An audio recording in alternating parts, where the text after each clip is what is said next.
سلامتی ہے۔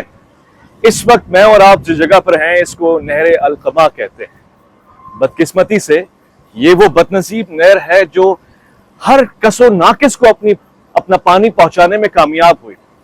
جانور، گھوڑے، چرند پرند، یہاں تک کہ حشرات بھی اس سے مستفید ہوتے رہے، مگر صرف رسول خدا سرور کونین کے گھر کے بچے، نواسہ رسول اور ان کے خانوادے کے لوگ اس نہر کا پانی نہیں پی سکے۔ روایات میں ہے کہ 7 محرم سے اسی نہر کے اوپر پابندی لگا دی گئی اور خیمہ حسینی میں پانی کی ایک بوند نہ پہنچے، اس بات کا سب کو پابند کر دیا گیا۔ مختلف روایات آپ کے سامنے پیش کروں گا، مگر تاریخی حیثیت میں اب صرف اس کا ایک تھوڑا سا حصہ رہ گیا ہے۔ ہم نے یہ بھی سنا ہے اور کتابوں سے یہ بھی پڑھا ہے کہ یہ نہر گھوم پھر کے حضرت عباس علمدار کے روضہ مبارک کے آس پاس پہنچی ہے۔ اب علاماتی طور سے اس کو محفوظ کر لیا گیا ہے۔ ایک پل کے لیے ذہن میں تصور کو روشن کیجئے کہ اسی جگہ پر روز عاشور حضرت عباس علمدار امام حسین کے حکم پر مشق کو بھرنے کے لیے تشریف لائے۔ کہتے ہیں کہ جب حضرت عباس علمدار کے سربراہی کا لشکر تمام ہو چکا، آپ کے تمام بھائی شہید ہو چکے، تمام تر فرزندان اپنا جام شہادت نوش کر چکے، تو حضرت امام حسین نے جناب حضرت سکینہ بنت الحسین کی فرمائش، گزارش اور درخواست کے اوپر حضرت عباس علمدار کو یہ مشکیزہ اور علم تھمایا اور ان سے کہا کہ اگر ہو سکے تو اہل بیت رسالت مآب کے لیے پانی کی چند بوندیں لے آئیں۔ حضرت عباس علمدار جب نہر فرات کے قریب آئے تو 4000 افراد کا لشکر اس نہر کی حفاظت کے لیے کھڑا تھا کہ ایک بوند پانی بھی عباس کے مشکیزے میں نہ جائے۔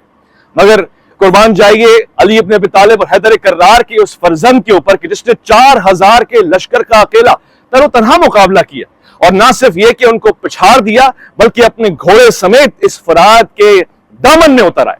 آپ نے اپنے مشکیزہ کو بھرا۔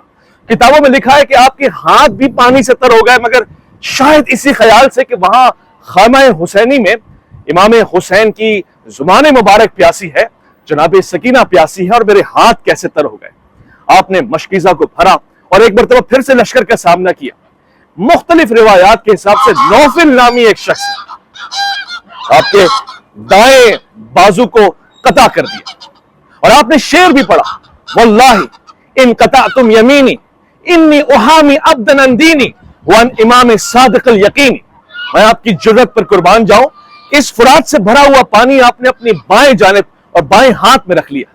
کسی ظالم نے آپ کے بائیں بازو کو بھی قطع کر دیا، مگر آپ نے آج سے جناب سکینہ اور حکم امام حسین کو تنہا نہیں چھوڑا بلکہ اپنے دانتوں سے مشکیزہ اور علم کو تھام لیا۔ کہتے ہیں کہ حضرت امام حسین دور سے کھڑے ہو کے اہل بیت اور امام حسین کی نگاہیں لشکر حضرت امام حسین کے علمدار اور اس علم کی جانب تھی جو کبھی دائیں اور کبھی بائیں جانب گرتا تھا۔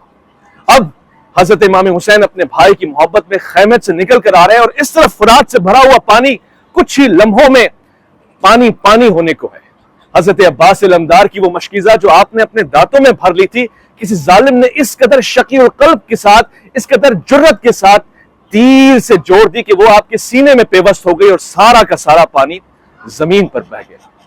جان من آپ کو یہ سن کر حیرانگی ہوگی کہ یہیں کہیں حضرت عباس علمدار کی قبر مبارک نہیں ہے، بلکہ آپ نے ایک مرتبہ پھر سے مشکیزہ بھرنے کی کوشش کی، اور روایات اور کتابوں میں ہے کہ آپ نے کئی مرتبہ یہاں تک کہ جسم کے آخری خون کے قطرے کی جسارت اور ہمت اور جرت کو لے کر مشکیزہ بھرنے کا دم نہیں توڑا، اور آخری مرتبہ جب آپ نے دیکھا کہ اب کوئی آس نہیں رہ گئی ہے تو کسی ظالم نے آپ کے سر پہ گز مارا اور آپ گھوڑے سے زمین پر آ گئے۔ فاطمہ کے لال کو پانی نہ دیجیے۔